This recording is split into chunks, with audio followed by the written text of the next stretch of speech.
할렐루야. 본문의 말씀은 이스라엘 자손이 애굽에서 종살이 400년의 기간을 마치고 애굽에서 나오게 된 후에 처음 만나는 사건을 배경으로 하고 있습니다. 여기에서 제목의 본문의 말씀이 너희는 가만히 있을지어다 이렇게 하고 있는데요. 가만히라고 하는 말을 히브리어로 다맘이라고 합니다. 그런데 이 말은 고요하다, 멈추다라는 뜻으로 하나님을 바라보는 태도를 가만히, 잠잠히 하라는 그런 뜻입니다. 모든 신경을 하나님께 집중하고 하나님의 뜻과 계획에 조용히 귀를 기울이는 그런 태도를 취하라는 것입니다. 그리고 내 모든 생각과 행동을 멈추고 하나님께 집중하는 태도. 그럴 때 들려지는 하나님의 음성이 있고 또 보여지는 하나님의 뜻이 있습니다. 우리는 그 뜻을 분별해야 되겠습니다. 가만히 있으라는 성경의 말씀을 통해서 우리를 향하신 하나님의 생각과 뜻을 깨닫기를 바라며 함께 말씀을 나누고자 합니다. 첫 번째, 모든 상황의 주관자는 여호와 하나님이시다. 자, 이스라엘 민족이 그 애굽에서 400년 동안 종살이를 했습니다. 그리고 그들이 모세를 통해서 하나님께서 모세를 통해서 이스라엘 자손을 이끌어내게 하셨습니다. 그리고 그들이 이스라엘 자손이 애굽을 나와서 바알스본 맞은편 바닷가에 장막을 쳤다 이렇게 기록을 하고 있습니다. 그 당시에 장정이 60만 정도가 출애굽을 했는데 여자와 아이들까지 포함을 하면 저희가 추산하기에 한 350만 명이 그런 애굽을 나오지 않았을까 이런 역사적인 추론을 해볼 수 있습니다. 그런데 그 350만 명이 되는 사람들이 애굽을 나와서 이동을 한다는 것은 그리 쉬운 일이 아니었을 것입니다. 이렇게 젊은 장정들이 군인들이 행군을 하는 것도 아니고 어린아이들도 있고 또 때오면 세간살이를 다 짊어지고 나왔을 거 아니에요.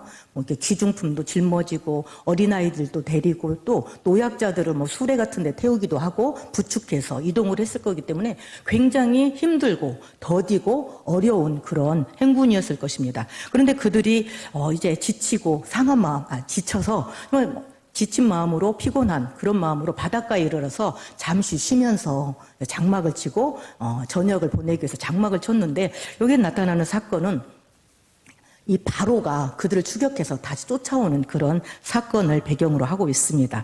자, 이스라엘 민족이 애굽을 떠나게 되었을 때 하나님께서는 10가지의 재앙을 통해서 결국 마지막에는 처음 난 모든 동물의 처음 난 것들과 사람의 장자들을 죽게 하는 그런 기적을 보여주심으로 인해서 바로가 이제 나가라 해가지고 보내줬거든요. 그런데 하나님께서는 또 이제 이 바로의 마음을 완악하게 해가지고 이스라엘 민족들을 우리가 왜 보냈을까? 다시 추격하여 오는 그런 계기가 되기도 합니다. 자, 350만 명이라고 하는 인원은 굉장한 노동력입니다. 그렇죠? 그들이 애굽에서 종살이를 하면서 농사도 지었을 것이고 소와 양도 길렀을 것입니다. 그리고 집안에서 일을 돕는 그런 사람들로도 일을 했을 것입니다. 그런데 하루아침에 우리 종으로 부리던 350만 명이나 되는 사람들이 애굽을 떠나게 됐을 때 굉장한 경제적 손실이었겠죠. 애굽의 모든 장자들을 쳤을 때 그들이 낙담하고 정말 마음이 녹아내려서 당황하고 있을 때 이스라엘 민족들이 6월절에 나오게 되죠. 그런데 정신을 가다듬고 보니까 이스라엘 민족들이 벌써 떠났거든요. 그러면서 깨닫게 돼서 우리가 왜 이 사람들을 보냈을까? 다시 쫓아가자. 다시 쫓아가서 그들을 잡아오자. 그리고 여기 보면 선발된 병거 600명을 모집을 했습니다. 그리고 병거들의 애굽에 있는 모든 병거들을 동원했는데 지휘관들이 그들을 다 이끌었다고 얘기를 하고 있습니다. 지금으로 말하면 최첨단 탱크 600대를 이끌고 또 최고로 훈련된 특수 부대를 이끌고 이스라엘 민족들을 다시 잡기 위해서 쫓아오는 그런 상황입니다. 자, 그것을 봤을 때 저희들은 그런데 왜 이런 상황이 펼쳐지게 되었을까? 그래 좀 희한한 게 좀 의아한 부분이 있었습니다. 뭐냐면 본문 말씀 4절에 내가 바로의 마음을 완악하게 한즉 바로가 그들의 뒤를 따르리니. 그리고 8절에 보면 여호와께서 애굽 왕 바로의 마음을 완악하게 하셨으므로 바로가 그 마음을 바꾸어서 이스라엘 민족들을 보냈는데 그 마음을 바꾸어서 다시 쫓아가서 이스라엘을 잡아오려고 하는 그런 완악한 마음을 가지게 되었는데 그것이 여호와 하나님께서 완악하게 한즉 이렇게 기록을 하고 있습니다. 저는 이걸 읽으면서 하나님께서 이스라엘 민족들이 그런 부르짖음을 통해서 그들을 구원하셨는데 왜 다시 이 바로의 마음을 완악하게 했을까? 그런데 그 마음마저도 바로의 그 마음을 완악하게 하시는 그 마음마저도 여호와 하나님께서 하셨다. 이렇게 기록을 하고 있습니다. 우리는 모든 상황을 주관하고 계시는 이가 여호와 하나님임을 알아야 하겠습니다. 기쁘고 즐거운 상황 가운데 우리의 기도를 들어주셨구나. 하나님이 함께 하시구나. 하나님께서 역시 살아계시구나. 우리는 그렇게 깨달을 때가 있습니다. 그런데 불행하고 슬프고 고통스럽고 힘든 상황, 그것마저도 그런 상황에 이르기까지도 하나님께서 인도하시는 상황이라는 것을 우리는 인정을 해야 되겠습니다. 여호와 하나님께서 이스라엘 민족들을 애굽에 보내신 것도 그리고 400년의 종살이를 하고 다시 이끌어내신 것도 여호와 하나님이시고 다시 그들을 잡기 위해서 바로를 보내는 그 마음에 완악하게 하시는 이도 여호와 하나님이셨다고 성경은 기록하고 있습니다.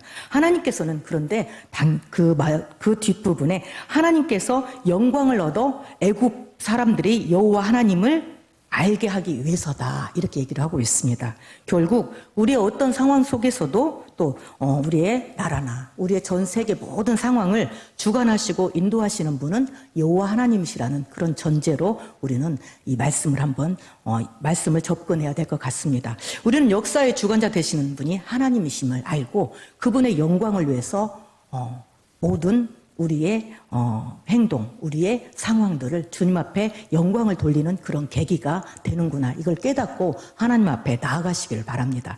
두 번째, 눈에 보이는 것으로 판단하지 말고 영의 눈으로 보라. 자, 본문 말씀 8절에 보니까 이스라엘 자손이 담대히 나갔음이라 이렇게 기록을 하고 있습니다.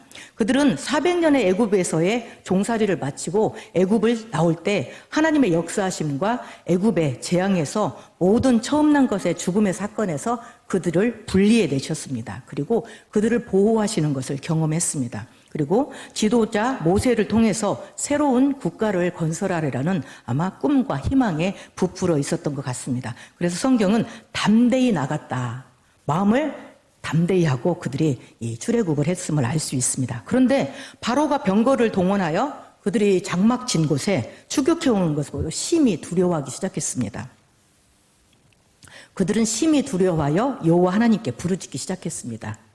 그리고 그들을 이끌기 위해서 세운 모세, 지도자 모세를 원망하기 시작했습니다. 매장지가 없어서 이 광야에서 우리를 죽게 하겠느냐. 우리가 애굽 사람을 섬기는 것이 광야에서 죽는 것보다 낫겠다. 우리가 그때 그렇게 말하지 않았느냐. 우리를 가만히 놔두지 왜 여기까지 우리를 끌고 와서 이렇게 죽게 만드느냐. 그런 원망의 말씀을 하고 있습니다.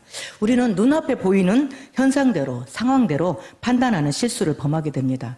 애굽에서 하나님께서는 10가지 재앙을 보여주셨죠. 그리고 그들을 구원하셨습니다. 그리고 그들은 그 믿음을 가지고 하나님을 믿고 담대히 나왔습니다. 그런데 그들을 추격해오는 이스라엘의 병거와 군대들을 보고 금세 두려워하고 원망하는 그런 모습을 보입니다. 근데 어쩌면 이것은 당연한 그런 반응인지도 모르겠습니다. 이스라엘 자손들이 노약자를 부축하고 어린아이들 등에 업고 세간살이를 다 짊어지고 이렇게 나오고 있는데 나왔습니다. 하나님의 말씀을 의지해서.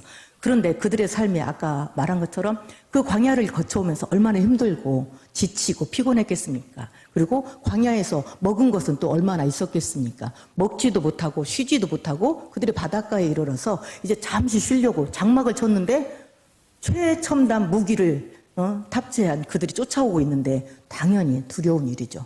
놀랐을 것입니다. 부르짖고 하나님 앞에 정말 부르짖고 모세를 원망하는 이런 반응들은 어쩌면 너무도 당연한 그런 반응인 것 같습니다. 그것을 보면서 또 어린아이들은 막 두려움에 울음을 터뜨리기도 할 것이고 우왕좌왕하면서 어찌할 바를 몰라서 그들은 정말 하나님 앞에 부르짖었을 것입니다. 그런데 우리 앞에 펼쳐진 그런 눈앞의 상황들을 보면 우리는 실망하게 되고 낙심하게 되고 두려움에 휩쓸립니다. 그런데 하나님께서는 그 이면에 역사하는 하나님을 봐라 이렇게 말씀하시고 계시는 것 같습니다.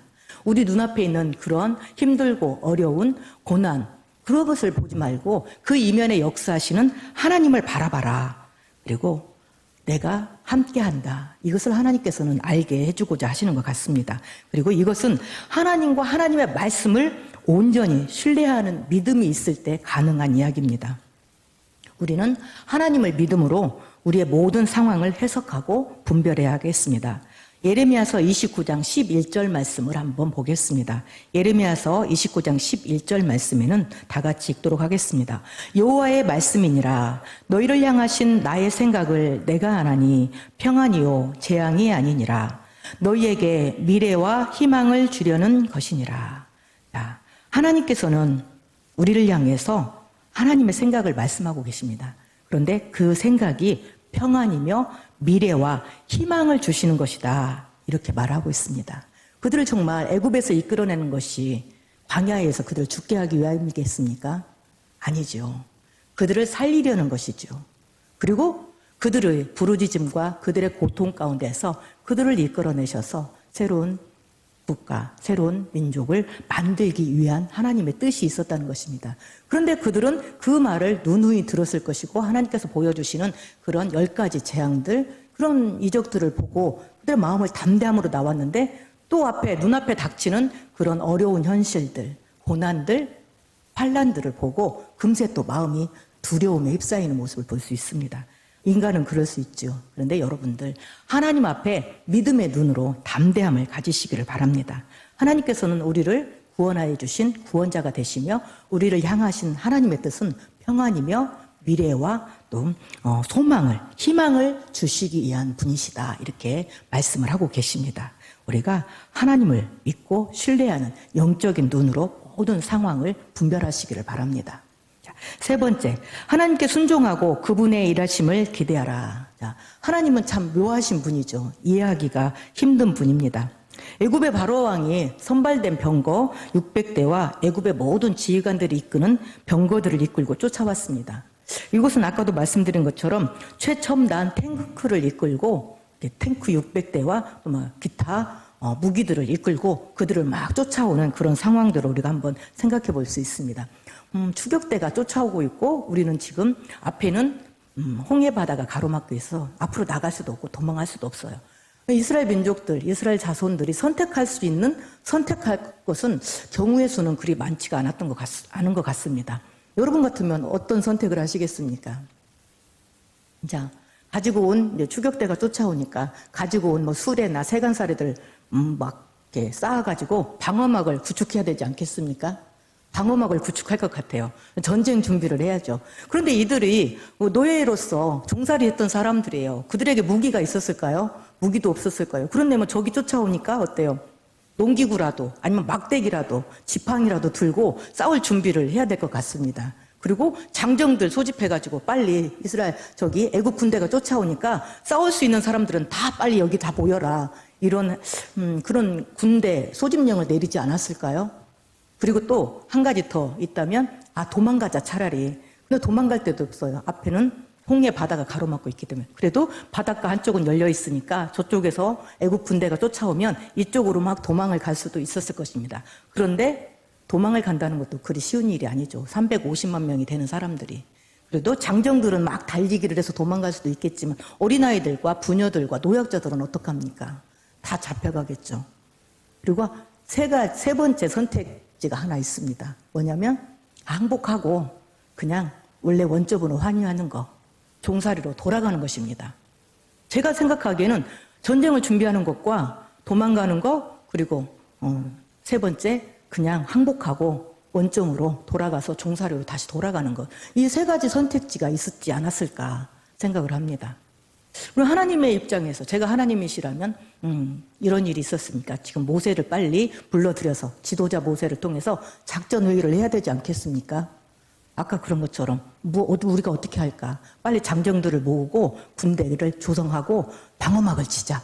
이런 그런 싸움 준비를 해야 될 것 같습니다. 그리고 부녀자들은 그 바닷가니까 돌멩이라도 주워가지고 투석전이라도 돌멩이라도 던질 그런 전쟁 준비를 해야 됐을 것 같습니다. 그런데 하나님께서는 참 묘하게도 너희는 가만히 있어라. 너희는 두려워하지 말고 가만히 있어서 여호와께서 오늘 너희를 위하여 행하시는 구원을 보라. 이렇게 얘기를 하고 있습니다. 그리고 14절에는 더 너희는 가만히 있을지니라. 아니 지금 최첨단 탱크로 무장하고 대포 막 무기들을 이끌고 특수 부대들 훈련된 선발된 600대라고 돼 있기 때문에 아마 이렇게 선발된 훈련이 잘 된 그런 특수 부대를 이끌고 왔던 것 같습니다. 그런데 그런 군대가 지금 이렇게 추격해 오는데 가만히 있으라니 지금 말이 됩니까?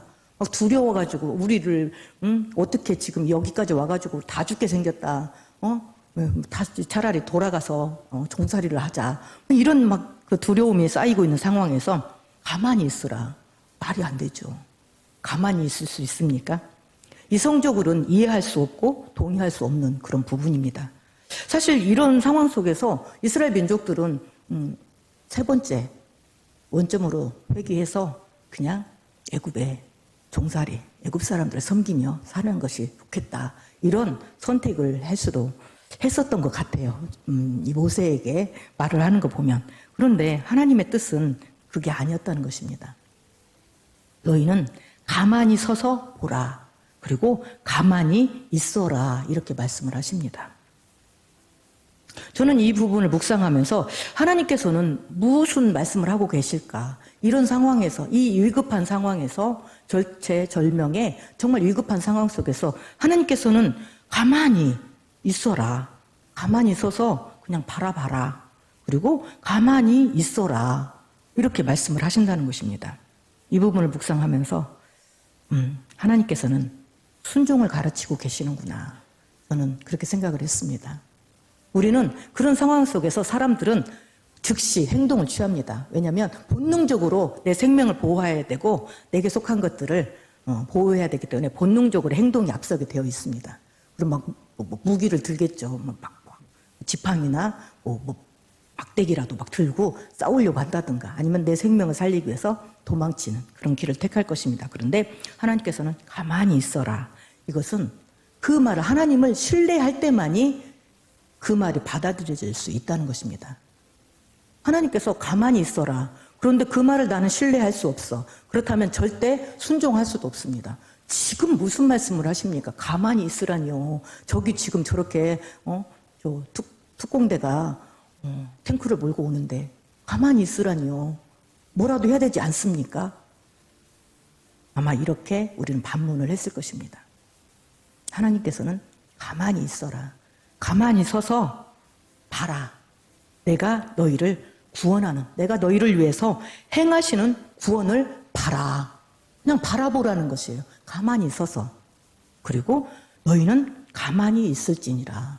이것은 온전한 순종을 지금 가르치고 계신다. 그리고 하나님을 향한 신뢰를 가르치고 계신다.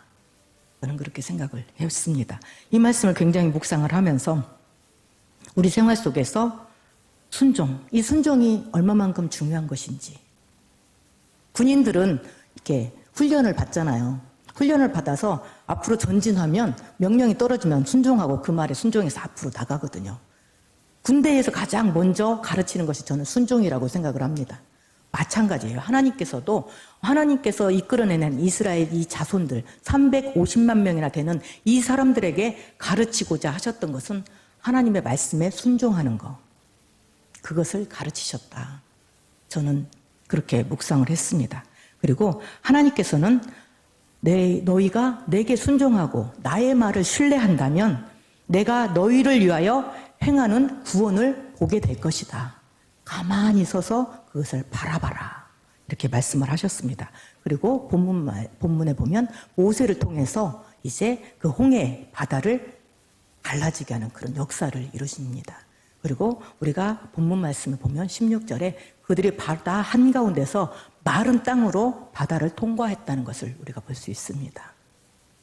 그들이 순종하지 않았다면, 그들이 하나님의 말씀을 순종하지 않고 그들이 행동을 취했다, 액션을 취했다, 이랬을 때 한번 생각을 해보십시오. 만약에 전쟁을 대비해서 그들이 전쟁을 했으면 이거였을까요? 엄청난 사상다가 발생을 했을 것입니다. 그저 패하는 것이죠. 그들에게 무기가 없어요. 무기를 들고 나오지 않았어요. 도망갈 것도 없어요. 헤엄쳐서 도망갑니까? 물론 헤엄쳐서 도망갈 수도 있겠지만 극소수의 사람만이 아마 살아남았을 것입니다.